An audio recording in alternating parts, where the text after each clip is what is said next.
précisément, c'est cela que nous parlons depuis que nous sommes là. Et nous sommes à la 3e édition. Et je crois que la 3e édition des Pan-African Awards, que le CERDOLA soutient depuis le lancement par notre fils, n'est-ce pas, brillant fils, avec toute son équipe de nos fils, n'est-ce pas, que vous êtes. Les Pan-African Awards, nous les soutenons parce que nous voyons que c'est la voie des symbiotes, n'est-ce pas, et des symbioses que nous appelons de tous nos voeux. Des symbioses qui sont la résultante d'un regard holistique et d'une démarche, n'est-ce pas, non pas d'exclusion, mais d'inclusion, en prenant en compte toutes les solutions endogènes qui constituent le gisement des patrimoines millénaires, pour la plupart d'entre eux, de l'Afrique.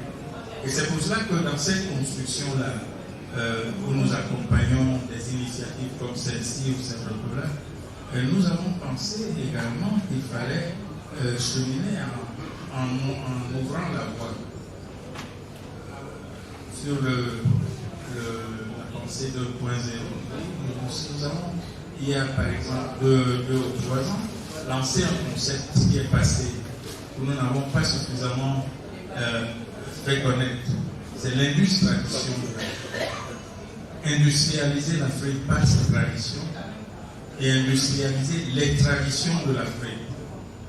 Je pourrais expliquer cela très longuement, ce n'est pas le lieu, mais c'est juste pour vous dire que les préoccupations qui sont d'ordre conceptuel n'ignorent pas l'exigence d'opérationnalisation qui s'inscrit dans l'exigence, dans l'appel à aller de l'avant pour véritablement céder son destin sur la base de cette puissance-là de synthèse. Encore que synthèse soit un mot un peu, je parle dans le philosophe Maupassant, la démarche africaine, ce n'est pas celle de synthèse. Vous êtes philosophe qui posez la question sur les puissances symboliques.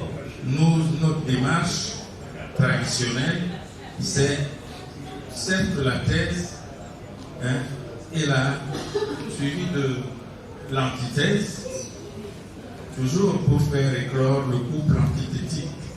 Et du couple antithétique renaît donc une nouvelle approche, une nouvelle problématisation, n'est-ce pas, qui permet de faire jaillir la lumière dans sa complexité.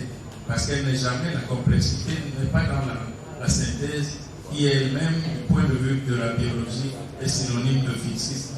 Et vous savez que le fixisme, c'est synonyme de la mort. Et nous, notre philosophie est une philosophie du vivant. Et c'est pour cela que l'oralité africaine est source de vitalité. Et dans les démarches, même vers les démarches 2.0, nous intégrons cette approche des profondeurs de l'Afrique des savoirs endogènes. Merci.